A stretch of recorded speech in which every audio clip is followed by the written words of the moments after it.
म्हातारपणामध्ये ते तुमच्यामुळे आणि आपलं कर्तव्य आहे। आई वडिलांनी आपल्याला जन्म दिलाय, मोठं केलंय, शिक्षण दिलंय, वाढवलंय, नावा रूपाला आणलंय। आज या त्यांच्या माऊलीच्या मुलांनी जे काही ते शेती व्यवसाय वा अन्य व्यवसाय करत असतील, स्टॅम्प पेंटर आहेत एक जण, पण आपल्या मायेचा शब्द यांनी कधी खाली पडू दिला नाही। आपल्या आईला जसं आई लहानपणी तड हातावरच्या फोडासारखं आपल्या लेकरांना जपते, तसं या माऊलीनं संघर्षमय काळात परिस्थिती नसतानाही या माऊलीनं या 6 लेकरांना भरवलं, वाढवलं, घडवलं। खरोखरच मायेविषयी काय सांगावं। माय माय करू माय सोनानी पालखी, माय माय करू माय सोनानी पालखी, तिला बगैर कुणी करेन आलोखी।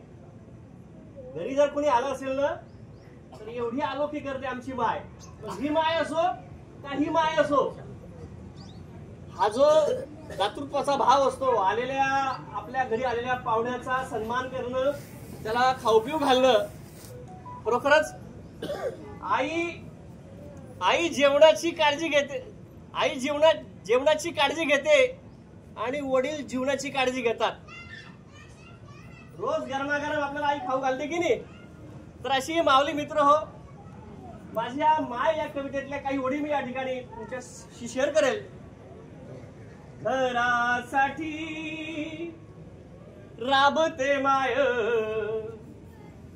घरासाठी राबते माय, रोज धरावे तिचे पाय, घरासाठी राबते माय,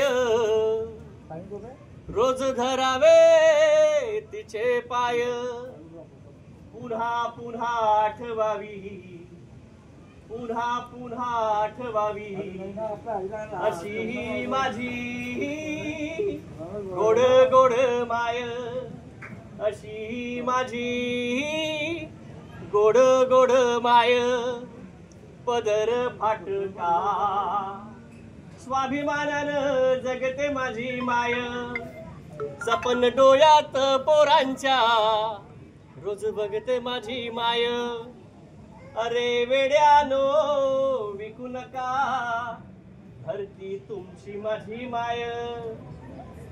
अशी ही माय असते मित्र हो। जगातलं जे तत्वज्ञान आहे, जो त्याग आहे, खर तर माऊली भले खूप शिकली नसेल, पण तरीही ती लेकरांना घडवण्यासाठी राबराब राबते, आयुष्यभर कष्ट करते, ऊन पाहत नाही, तहान पाहत नाही, पाऊस पाहत नाही, वादळ पाहत नाही।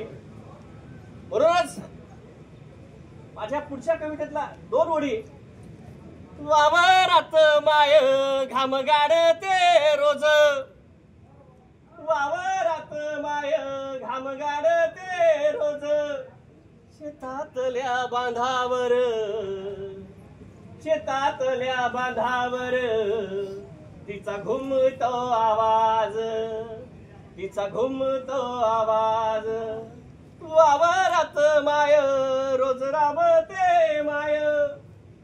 खरोखरच किती बोलावं माऊलीविषयी। खूप काबाड कष्ट करून तिनं या घराला घरपण दिलं। एक जाता जाता एवढंच सांगेल मित्र हो, आयुष्यात आई वडील गेल्यानंतर तुम्हाला त्यांचं दर्शन कधीच मिळणार नाही, कधीच ते भेटणार नाही। जिवंतपणे बोलून घ्या, भेटून घ्या, मिठी मारून घ्या आईला वडिलांना। आणि इतके कष्ट करतात माझे आई वडील, इथं बसलेला प्रत्येक जण आपल्या लेकरांसाठीच घराबाहेर पडतो, आपल्या लेकरांना सुख मिळावं म्हणून पडतो बाहेर। भले तो पोटाला खात नाही, मग ती आई असो वडील असो, पण आपल्या लेकरांना भरवतेच भरवते। एवढी महानता या आईमध्ये असते आणि वडिलांमध्ये देखील असते। एवढंच मी खरं तर या ठिकाणी सांगायला आलोय। आमच्या मनीषा ताईला ही आजी दिसणार नाहीये, या परिवाराला ही माऊली दिसणार नाहीये मित्र, पण आज जणू माऊली माझ्याशी बोलते की काय असंच मला वाटतंय। म्हणून या परिवाराने जी काळजी घेतली आहे माऊलीची, त्याबद्दल मी या परिवाराला मनापासून धन्यवाद देतो। आणि जो जो आपल्या आई वडिलांची सेवा करतो त्यालाही मी सलाम करतो। लवकरच आपल्या चोपडा शहरामध्ये मी येतोय, आई महोत्सव किंवा वडिलांचा महोत्सव घेतोय। अरुणबाईंच्या उपस्थितीमध्ये आपल्या घरामध्ये 60 वर्ष वयाच्या, 70 वर्ष वयाच्या किंवा 100 वर्ष वयाची जर आई असेल तर त्या आईचा मला सन्मान करायचा आहे आणि माझं अर्धा तासाचं व्याख्यान पण मला या चोपड्या शहरात करायचंय। जरूर आपण मला या कामासाठी मदत करा। आपली आई असेल, वडील असतील, त्यांची नावं मला द्या, जेणेकरून मला या शहरात येऊन या ठिकाणी माझं व्याख्यान सादर करता येईल। आयुष्याचा भरोसा नाहीये, पलीकडून आलो मी। एक माऊली आपल्या समाजाची आहे, कॅन्सरने वारली बिचारी माऊली। भरोसा नाहीये मित्र जीवनाचा, म्हणून आनंद घ्या, आनंद घ्या, कारण आनंदाचं दुसरं नाव असतं आई। धन्यवाद। या ठिकाणी आपण सर्वांनी माझं हे मनोगत ऐकलं, मी सर्वांचे मनापासून आभार मानतो। आणि या महाजन परिवाराच्या दुःखात मी प्रवीण आधार महाजन, माझे साडू रूपसिंग पांडुरंग महाजन चौखेडा, शालक गजानन शांताराम माडी धरणगाव, सासरे मोहन भिका माडी, शांताराम भिका माडी, अण्णा भिका माडी आणि समस्त या ठिकाणी माडी समाज, सर्व स्तरातील नागरिक या ठिकाणी सहभागी आहेत। आपल्या सर्वांच्या वतीने देखील या माऊलीच्या चरणी मी शब्द पुढे ठेवतो आणि थांबतो। जय हिंद, जय भारत, ओम शांती, ओम शांती।